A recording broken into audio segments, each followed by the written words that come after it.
inside the Prudential Center. Why'd you leave? They thought they were going to make more money being the Brooklyn Nets. They really did, and they wanted to feel that they could challenge to being a New York team, and they should have studied how it is for the New York Jets and the New York Mets. Yep. And you'd see how the Jets are second fiddle in the NFL to the Giants, and the Mets are definitely second fiddle in MLB to the Yankees. And you're seeing how the New York Islanders are second fiddle to the New York Rangers. And by the way, the Rangers almost a third fiddle to the New Jersey Devils. To the New Jersey Devils. I mean,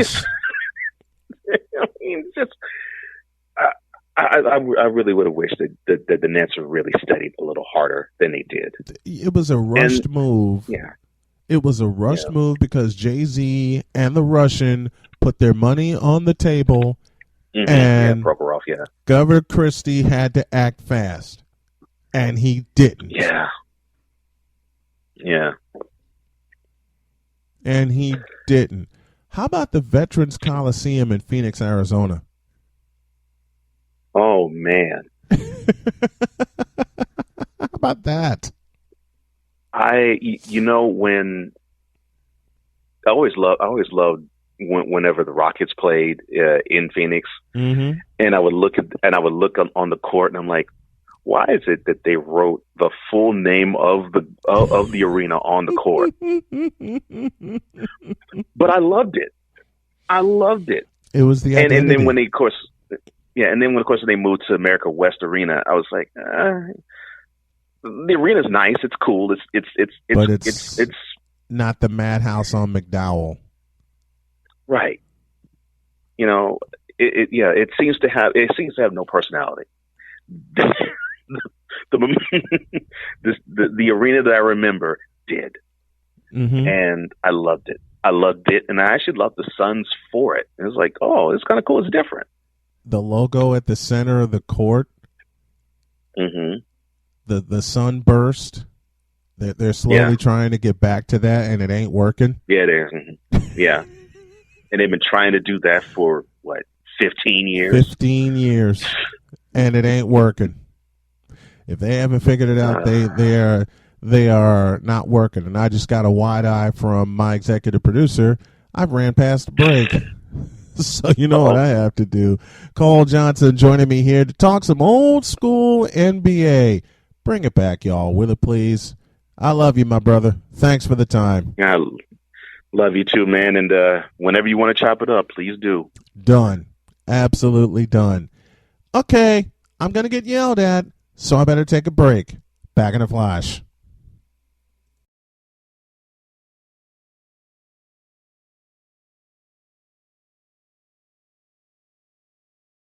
This is Snowman in the Morning. Holy on smoke! Where true sports talk lives. I like him. He's silly. All right, folks, he's back. This is Errol Marks, the man in charge of Below the Mic and a couple of other shows on the Worldwide Sports Radio Network. How are you, my friend? I'm good, man. I'm back again. I feel so loved today. As well you should be. Let's dive right in. The floor is yours for the Astros cheating scandal. I want to hear your thoughts on how Rob Manfred dropped the ball on this one.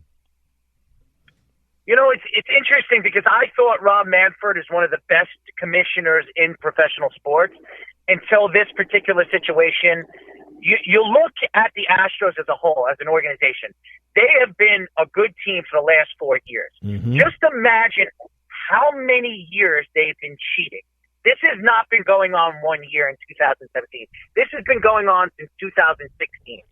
And the same Astros team and the same GM that complained about the St. Louis Cardinals, that had the St. Louis Cardinals GM or vice president of player personnel fired and arrested for stealing things on his computer is absolutely appalling, because when you look at the Astros as an organization, you would think class. You know what I mean? When you think of the Astros, you think of Altuve, Correa, Springer. You talk about a classy organization until you heard that. And then you look at the background of this team and this whole buildup of what happened over the last couple of years. And listening to Mike Trout explains everything. And even Giancarlo Stanton the other day getting interviewed about this whole situation, he said that if I knew a pitch was coming, I would hit 80 home runs a year. 80 home runs. Yeah. So you know the advantage of a player, especially a hitter of that magnitude, of an Altuve or a Springer or a Correa or whoever's at, or arguably one of the best third basemen in baseball in Bregman. And my thought to this whole situation, and I'm not talking as a Yankee fan, and a lot of people are going to say, well, you're a Yankee fan, that's why you're going to say this. I speak as an analyst, and analytically, to me, when you look at this whole story, this is even worse than the whole Pete Rose situation. And you talk about Bud Selig, and Bud Selig was the guy that would not let Pete Rose back in baseball. But they have his baseball bat. They have his jersey. They have the baseball. They have even the base that he stole that gave him his, gave him that, I forget what it was, in the All-Star game when he hit the catcher and knocked the catcher out. Yeah. They got all his stuff in the Hall of Fame. But they don't have his plaque and him. Yes, exactly. But you have Bregman, who is arguably one of the best third basemen in baseball, who was up for MVP last year, who is not suspended. They're not touching these guys. No. They're not touching any player on the Astros. None. And that, to me, is the most appalling thing, because I really think when you think of an organization, you talk about Goodell with the CTE and all the things that he was trying to hide all these years. Right. Not paying the players, not helping them with their benefits, and all that other stuff. This is even worse than that. Because, and I know everybody's going to say, well, how could you say that? It's CTE. These guys are getting brain damage. Here's the thing. Baseball is what? America's pastime, right? Mm-hmm. And you look at football, and in the last 15, 20 years, football has been the number one sport in professional sports here in America. Yep. And then you look at baseball, how quick and how grown some of these young athletes, when we talk about Mike Trout, Aaron Judge, Bregman, you have now Darren Cole. Yes, Alvarez, and all these guys we talk about, all these great superstars, and how baseball has transitioned from the strike in 1994. Mm-hmm. And then you see Bud Selig. Everybody wanted Bud Selig out because he was a terrible commissioner. He's the one who allowed. He's the one who allowed steroids, and then he took shots at really burying Alex Rodriguez and Manny Ramirez and David Ortiz and all these other guys, all these superstars, right, because they were doing steroids. Meanwhile, he knew all along that they were doing steroids. Mm-hmm. But he didn't want to take responsibility. And now you have guys like Barry Bonds and Roger Clemens, arguably two of the best players at their position in history, sitting looking out from the Hall of Fame. Right. Because of steroids. All right?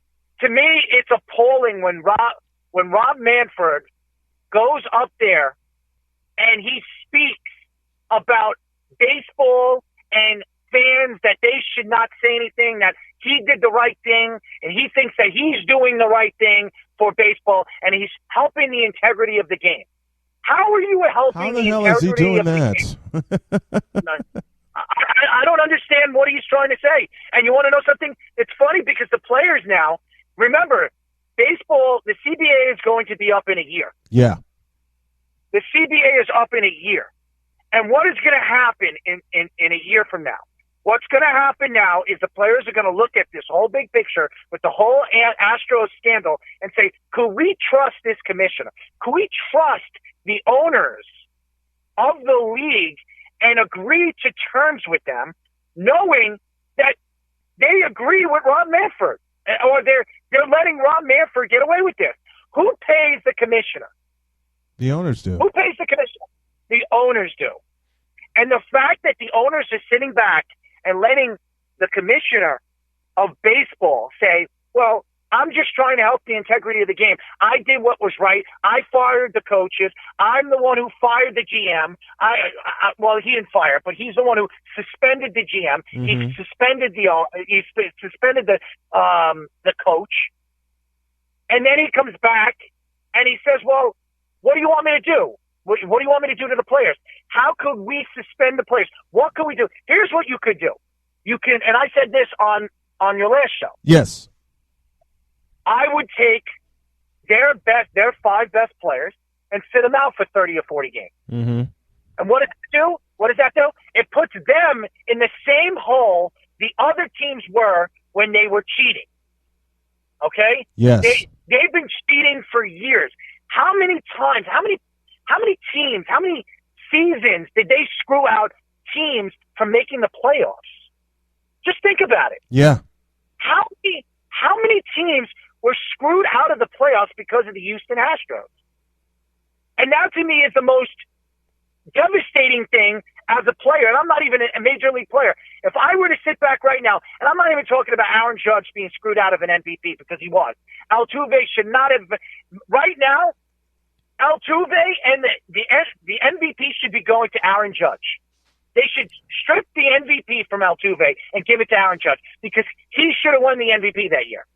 I'll give you that. And to me, stripping a trophy from the Houston Astros is not going to solve anything. Right. It's not. It's not. What they need to do, what the Major League needs to do, is they need to set a precedent on this. And how do they do that? What I would do is I would force the owner to sell his team. That's what I would do because the NBA did it with the Clippers. I exactly see your point. The NBA did it with the Clippers and the whole Donald Sterling incident. So did the MLB with the Dodgers. Yes.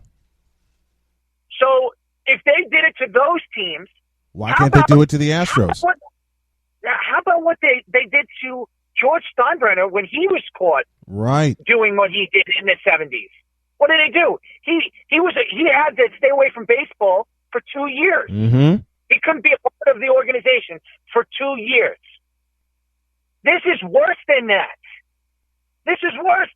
Because the integrity of baseball, the integrity of Major League Baseball has taken a slap in the face and the kick in the balls. Let's just be real. Absolutely. It's taken it. Let's just be real. And this is coming from a pure, unadulterated baseball fan. This is the first sport I love. Major League Baseball, several times over since I've been a fan, has taken multiple slaps in the face. But this time, with this cheating scandal, not only is it a slap in the face, but it's a kick in the nuts. I agree with you. And you want to know something? When you talk about Justin Verlander winning the Cy Young last year, and how about Garrett Cole being the runner-up? Right. The third runner-up? You're talking about guys that knew about this. Yeah. They knew about this.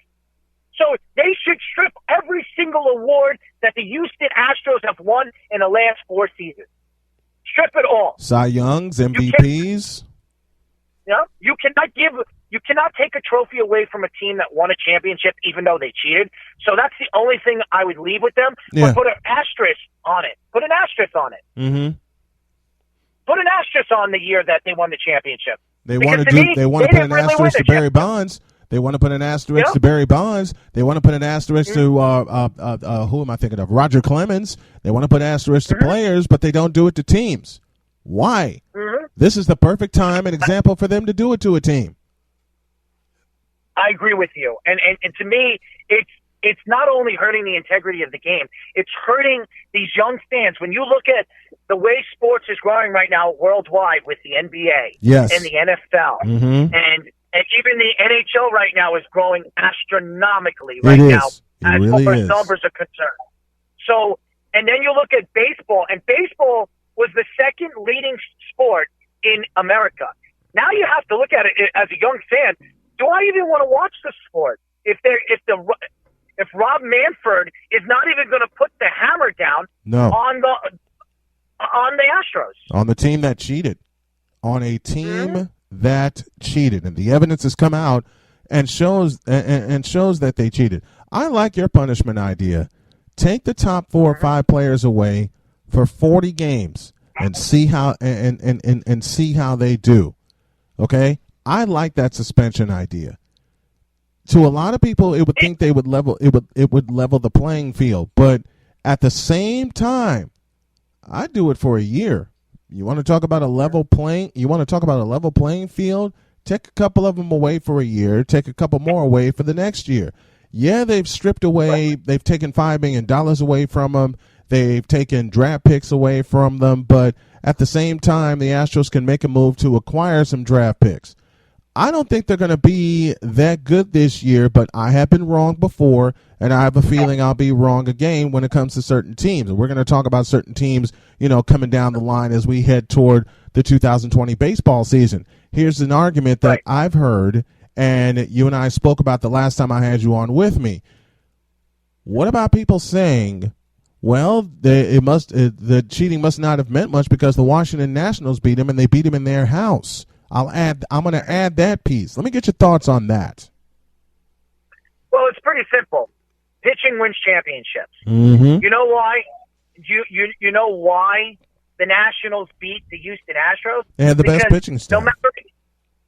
No matter what they knew what was coming at them, their pitchers are that dominant that they couldn't hit them anyway. So it wouldn't have even mattered.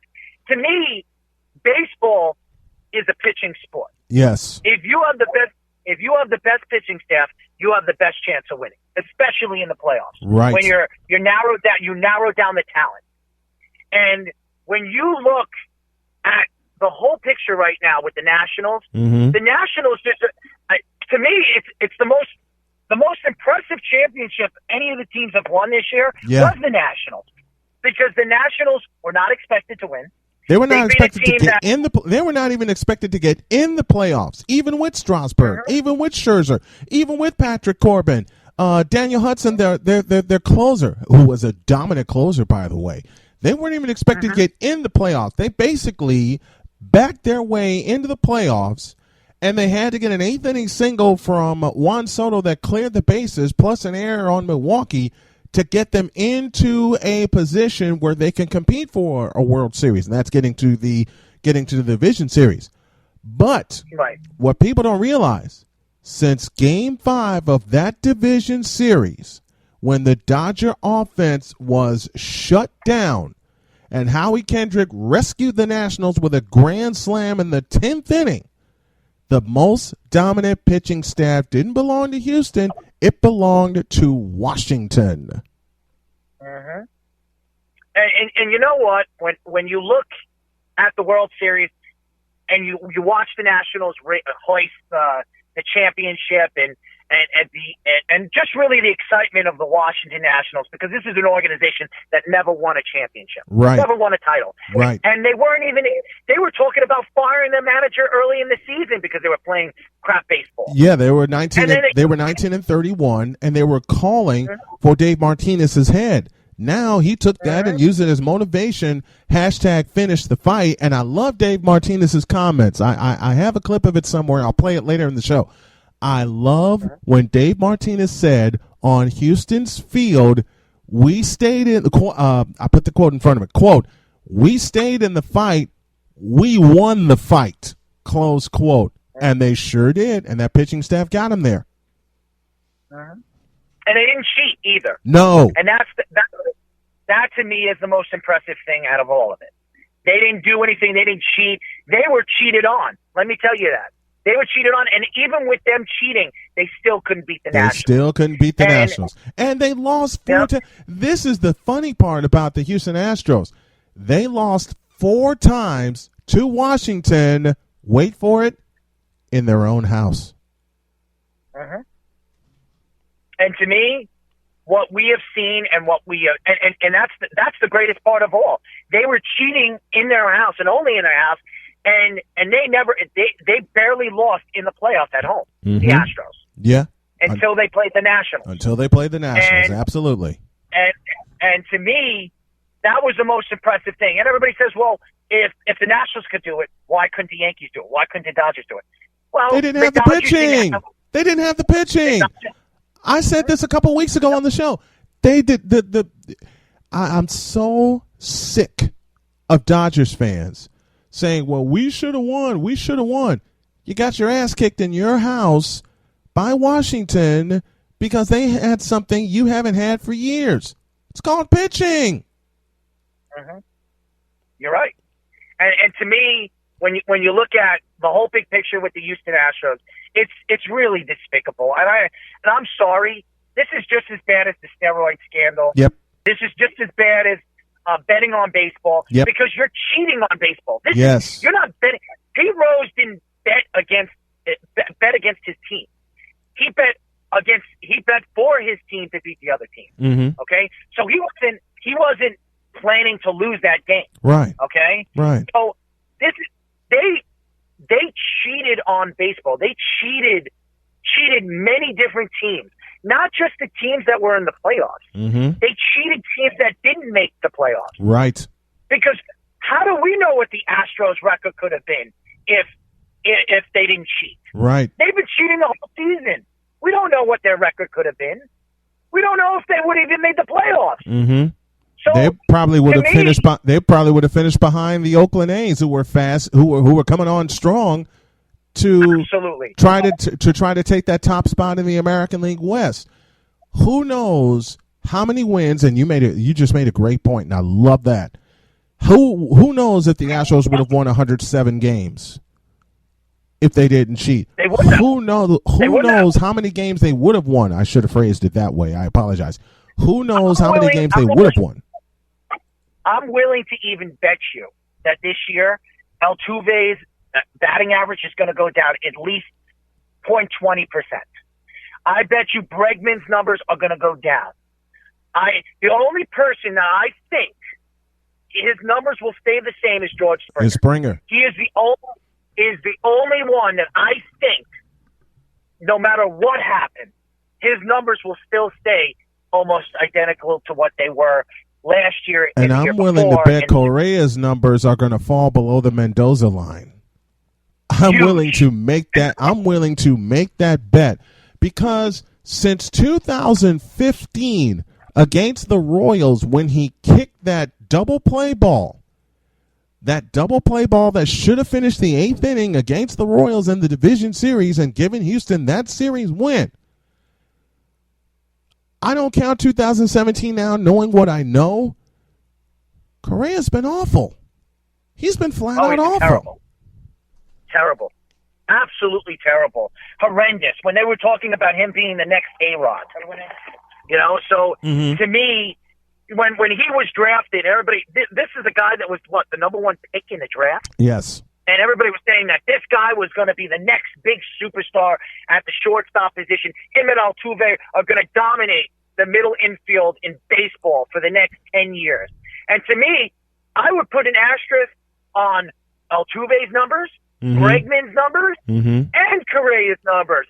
And to me, I just think it's a complete joke that when we talk about, everybody talks about the Yankees being the evil empire. Yes. And the Red Sox being what they are. They bought their championship. How about cheating? Yeah. Their championship? How about stealing more than signs and cheating to win your championship? Mm-hmm. To me, you could buy your championship. You spend the money. There are teams out there now. Baseball, it's all about a luxury tax, and if you go over the luxury tax, you got to pay the league. And the league takes that luxury tax money and they give it to the teams that don't have the money that the Yankees, the Red Sox, the Dodgers have. Mm-hmm. But you can put the Cubs in that conversation also when we talk about luxury tax, because since 2016 the Cubs have had to fork over a luxury tax, which takes their chances to get young players that can help keep their supposed dynasty going. And I got a lot more to say about that, and some Cub fans are not going to like it. I'll do that later. But put the Cubs in that conversation also. Yes, the Cubs are another organization that is a team that has done, in the last couple of years, has done the right thing. Mm-hmm. They really have. Yeah. They're building their team around youth. That's what the Yankees started doing. That's what the Chicago White Sox are doing. Yes. The A's have been doing that one. So and I love what the A's are all about. You know why I love the A's? Because no matter who the A's put on the mound, Who do they put at first base, second base, They third play. base, They outfield? play hard. They play hard. They play hard. They play play hard. I Yes, just and wonder, that's the need. had they caught the Astros, this would be an entirely. I really believe, had the A's gotten into the postseason, or had the A's the A's survived their wild card game this past year. I beg your pardon, they lost to Tampa Bay. Had the A's survived the wild card game and somehow gotten by Houston, this conversation would not even be had, in my opinion, and Mike Fiers would have kept his mouth shut. And Mike Fiers was on that Astros team in 2017. He knew what was going on for the past couple of years, which brings this question to mind, and here's where we'll close until next time. Why did he take so long to say something?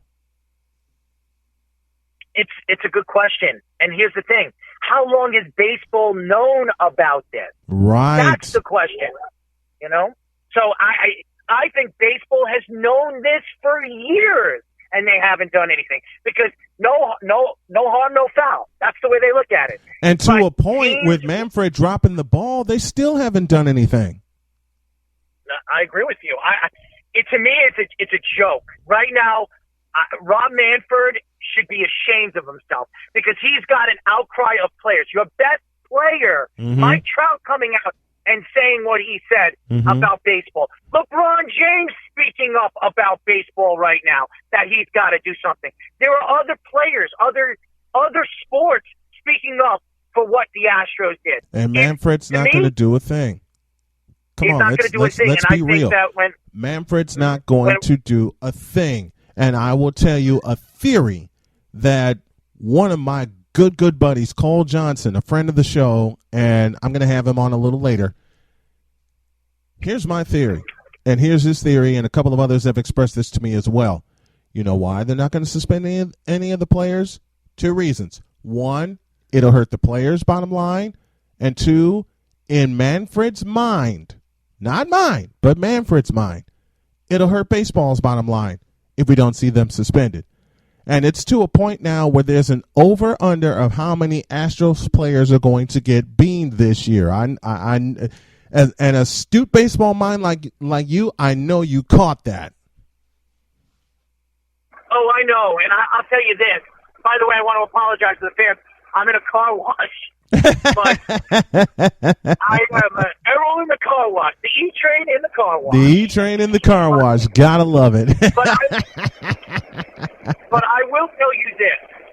What to me, and what I've read, and the stories that I've read behind what Rob Manfred has said at these press conferences, it wasn't just one press conference. It was 2 of them. Yes. He didn't say this once. He said this twice. And to me, when you have Brian Cashman coming out and sticking up for the players and the players' union, to me, that's saying a lot about not only the Yankees, but it's saying a lot about the league. Mm-hmm. That now the league's standing forward. They're standing against the Astros. And to me, not only are they going to be beat, they're going to be booed on every single field that they walk on. And to me, I don't care what the players say. I don't care what the Astros say.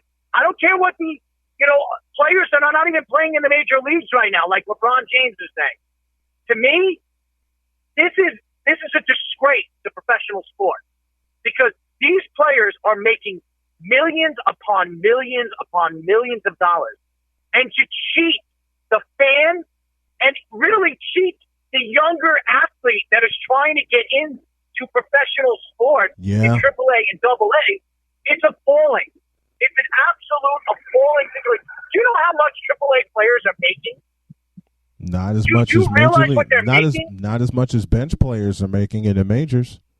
Not as much as them. Right now, if you do the investigation on it, the average professional AAA player is making no more than $40,000.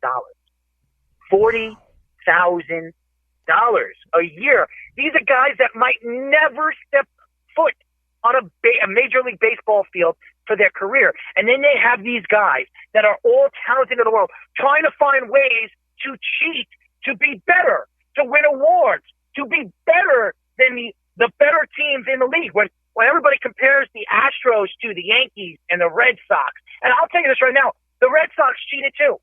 They cheated too. Yeah, they did. And it's going to come out even more because I believe that the stories are going to come out even more in the next couple of months.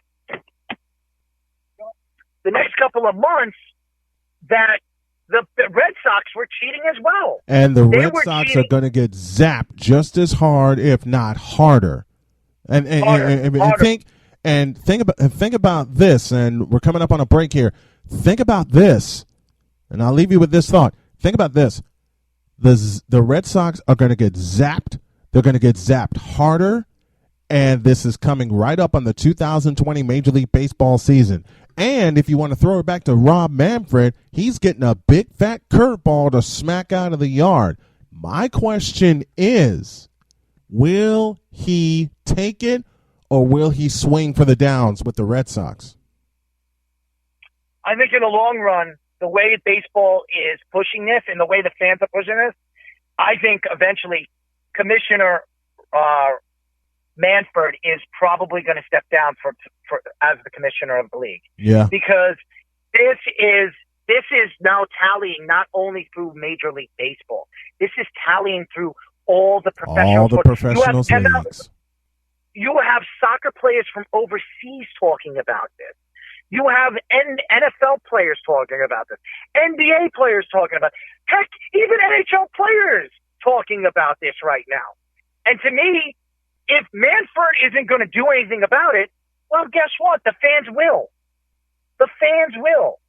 So to me, you can write all the stories you want, and Manfred could say whatever he wants that he thinks is going to help solidify what he is saying about the Houston Astros. Here's my answer. Here's my question, and I'm going to leave you on this to Rob Manfred.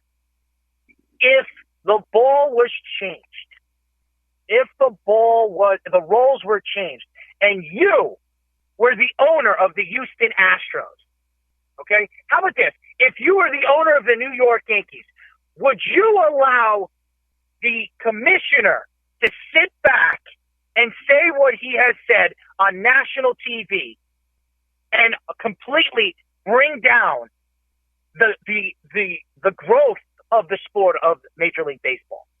That's my question to Rob Manfred. If he was the owner of the New York Yankees right now, and he knew that he got cheated, how about the LA Dodgers? He knew that their organization got cheated from a championship because the commissioner didn't step forward and do the right thing and figure out the right way of handling this.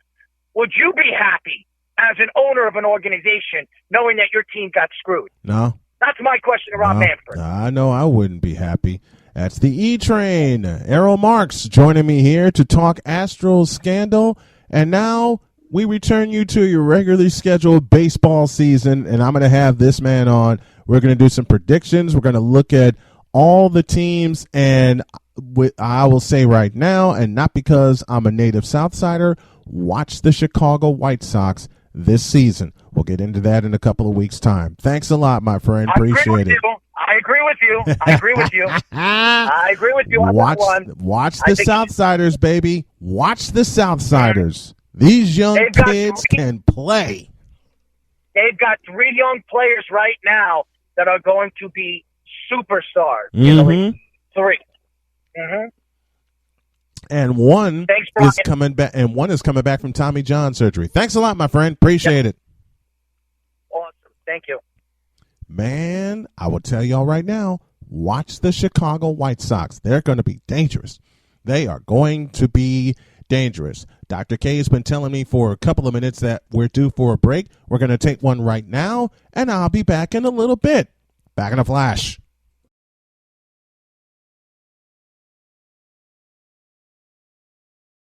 This is Snowman in the Morning, I did not need to be told that. where true sports talk lives. Excellent. Can't wait. Down the stretch we come on the Friday edition of Snowman in the Morning. I want to thank you, fans who have tuned us in, and courtesy of my man Cole Johnson, who hosts on The Daily that precedes this show on the RTF Sports Network. You're going to love the next segment I have from him because, simply put, it is Bronsexual confession time. Here we go. In a world where partial greatness is celebrated and total greatness is shunned, there stands to be a figure on the lips of those who love him and those who hate him. The inane comparisons to Michael Jordan and Kobe Bryant continue and has existed since 2003. There is no end in sight, for the battle between those who unconditionally love and unconditionally hate him wages on. These are their stories. Welcome to the Bronsexual Confessions. LeBron shined bright in All-Star Weekend and All-Star Game itself. He took his team to a 157-155 win over the Team Giannis squad. He didn't come away with the first ever Kobe Bryant MVP award. That went to his crosstown rival, Clippers' own Kawhi Leonard.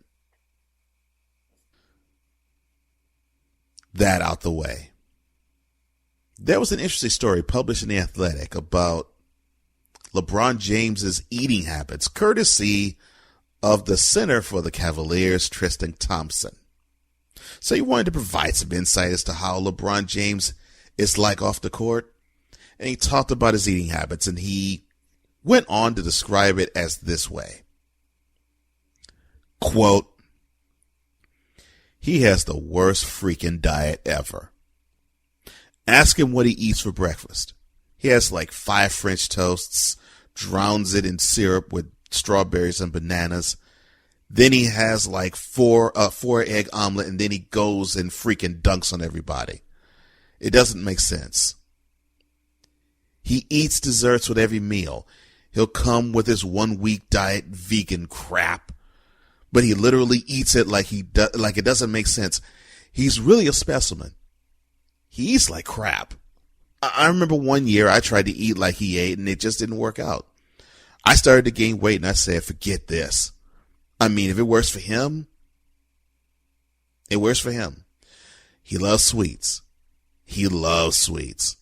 He eats desserts and French toast. It's crazy how his body just burns it.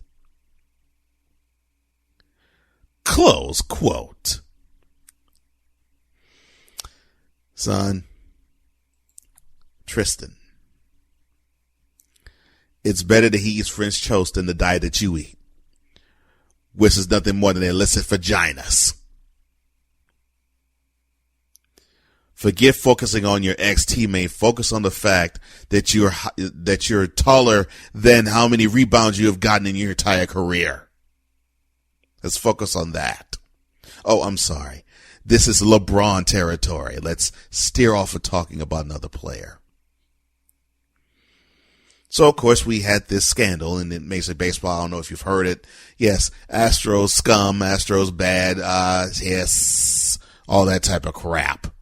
Well, LeBron wanted to make sure that he got in his 2 cents as well.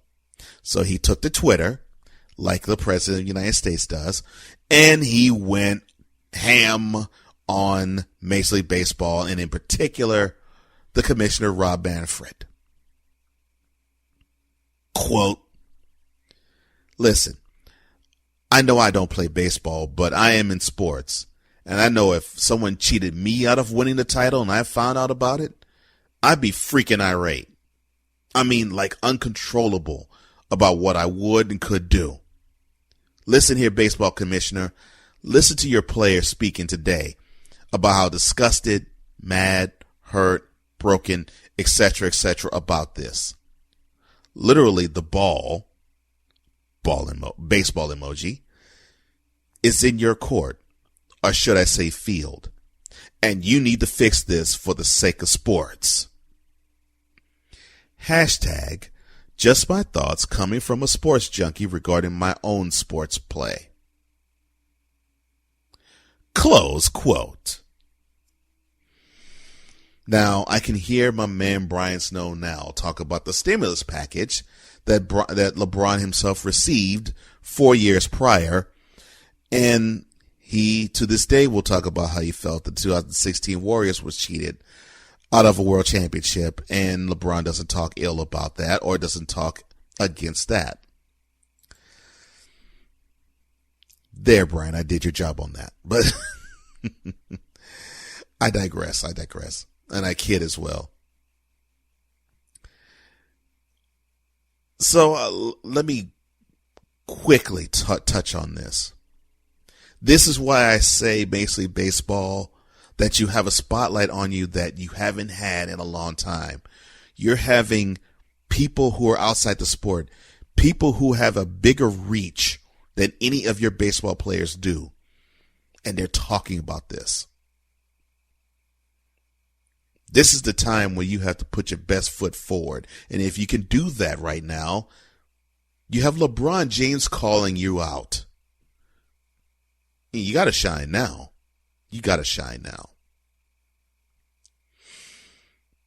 But I laugh at this because this is the most hilarious part. My man Brian Snow had a conversation with a bronsexual. And so I have this brought to my attention, and he said the bronsexual said to him, quote, Braun is greater than Kobe, is greater than MJ. Close quote. Quite frankly, it should be the opposite. MJ greater than Kobe, greater than Braun.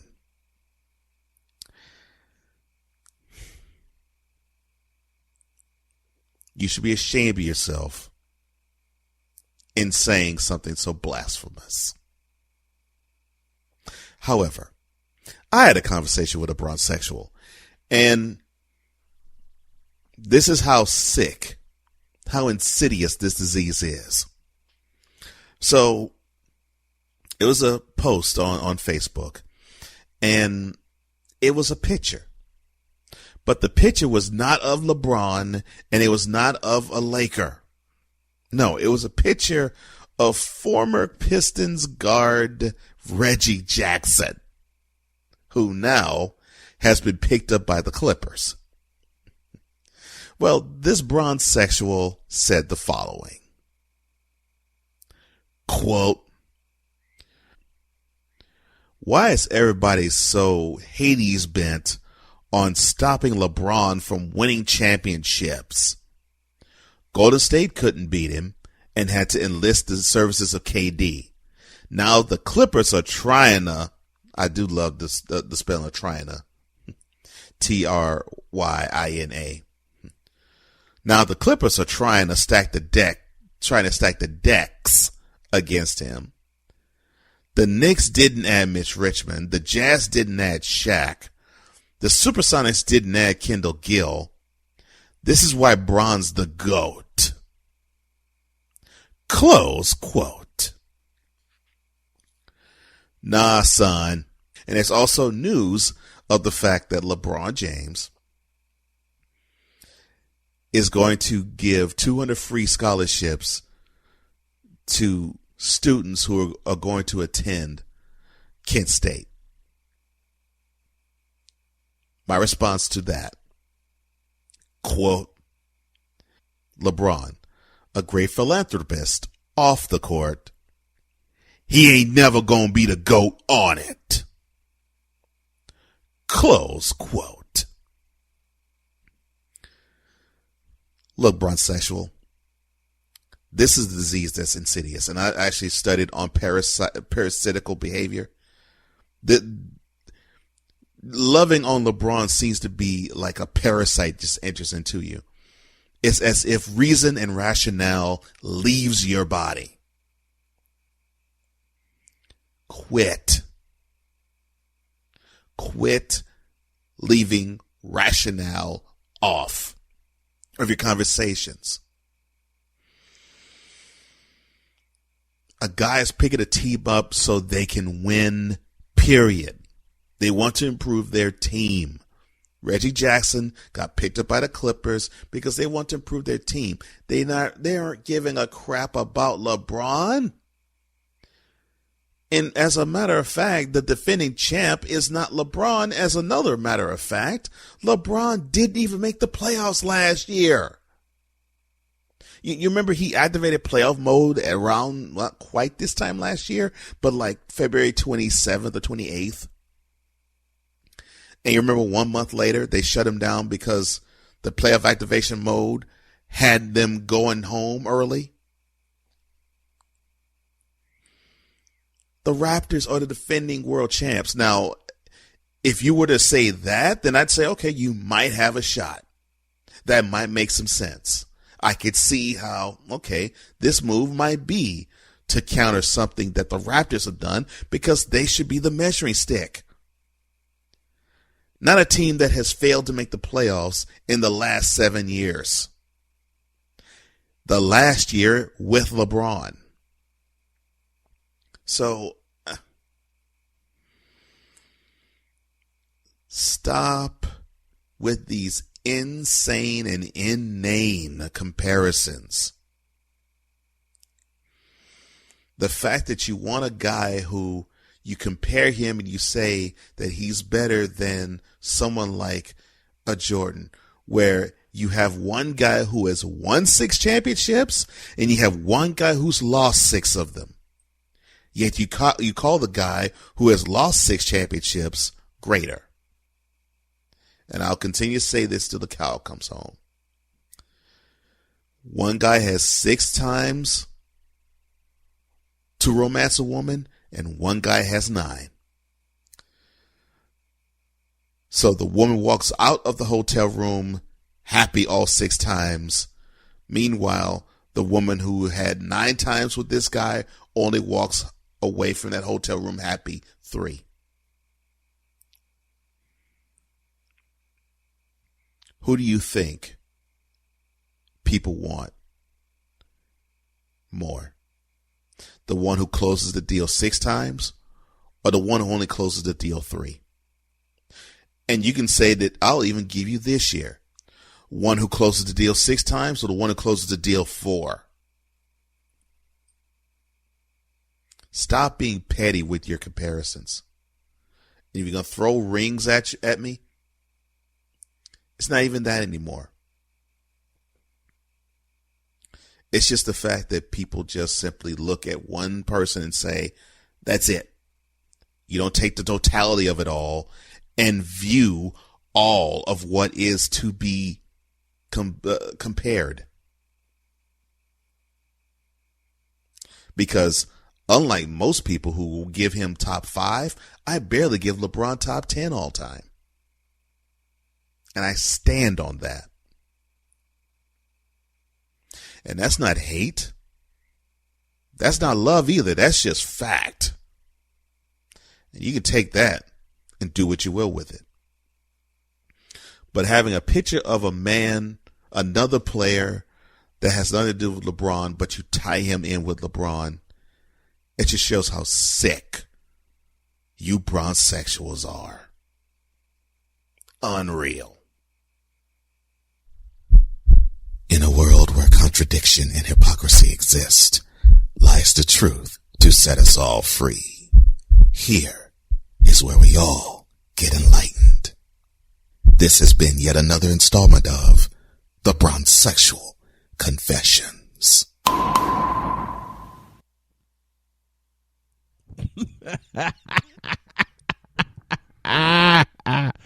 I absolutely love it. This is an issue that should not have been an issue in the first place. And I'll piggyback on the message to the bronzesexual fan. Let me pluralize that. Fans. First of all, thank you, Cole Johnson, for allowing me to have this segment on my show. Second of all, how the hell How in the Vita blue, yellow-bellied, red-blooded hell are you going to put LeBron over Kobe over MJ? See, the way I see it in that equation, 6 titles is greater than 5 is greater than 3. Okay? Okay. Now then, 6 world championship losses is greater than 3 is greater than 0. And Michael never lost a world championship series. Did y'all forget that? Did y'all forget the fact that Michael went 6 for 6 in the world championship series? I borrow from Magic Johnson, who said, and I quote, Michael Jordan's the greatest player. Bill Russell's the greatest winner. I can't argue with that. Now, was I alive during the Bill Russell era? No, but I've done a hell of a lot of research. And Bill Russell was that man. 11 titles in 13 attempts. I'll have that before I have anything that LeBron James has done or will do. Let me say that again. I'll have that. The 11 titles in 13 attempts, the 6 titles in 6 attempts, 7 titles for Robert Horry. Casey Jones has it. I'll take all of those before anything that LeBron has done. Period. Period. And on top of that, I'll take this. Stephen Curry has 3 titles in 6 years. LeBron has 3 in 9. You don't realize that, do you? Bron sexual. No, you don't. And it's obvious that you don't. And what's really bad, people still continue to place LeBron above MJ. The hell are you doing that for? Lord have mercy. I just don't get it. I really just don't get it. Well, that'll do it for this Monday edition, and I want to thank you all for listening. Don't forget, you can listen every day at 9 a.m. Eastern Time on RTFSportsNetwork.com, as well as FullPressCoverage.com, ArenaSportsNet.com, KSRN Arizona, and all of our other great network stations across the country. And believe me, there will be a lot more. People have doubted this show over the course of 6 years, but as we head to season number 7, which will be this coming October, a lot of great changes have been made. And while I'm thanking people, let me thank the one person who sunk her teeth in and said, you know what? I believe in you. We're going to do this thing. I have to clean it up. We're going to do this thing, and we're going to do it correctly. That's my beautiful Dr. K. She is my bride. She is my everything. And she's one of the biggest reasons why this show is slowly beginning to take off. Remember, you can download the podcast version of this on all of your favorite podcast outlets, including Apple, Google, Stitcher, Spotify, and wherever you get your podcast. This is getting better and better. And while I'm bragging on my beautiful Dr. K, let me say this. Like I said, she sank her teeth in and she says, we're going to do this. I want you to chase your dreams. This is what I tell people every day. But I can't say I haven't had anyone say it to me, but I've never had a person look me in the eye and say it to me and mean it until she came along almost 2 years ago. Babe, can you believe 2 years has almost flown by? That's crazy. That is absolutely crazy. But when you meet the one that you're supposed to be with and you're supposed to share your life with, you don't care about time. You don't care about how much is past. You just look forward to how much time you can have with the one that is in your life, the one that is in your corner, and the one that says, I do to you. So make sure you say I do to that person, and say it on a daily basis, not just a yearly basis when celebrating anniversaries. Dr. K tells me my time is up, so have a great day. God bless. Remember to make your next move your best move, and always remember, if your dreams don't scare you, then they are not big enough. Dream big, do bigger. I better get out of here. Talk to you tomorrow. Snowman out.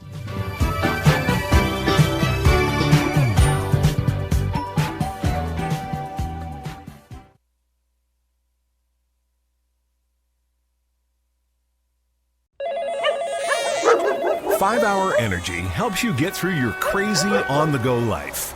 And now it comes in 2 great tropical flavors, strawberry banana and tropical burst. They're delicious and can transport you to a tropical paradise. Try them both, then vote for your favorite at 5hewin.com.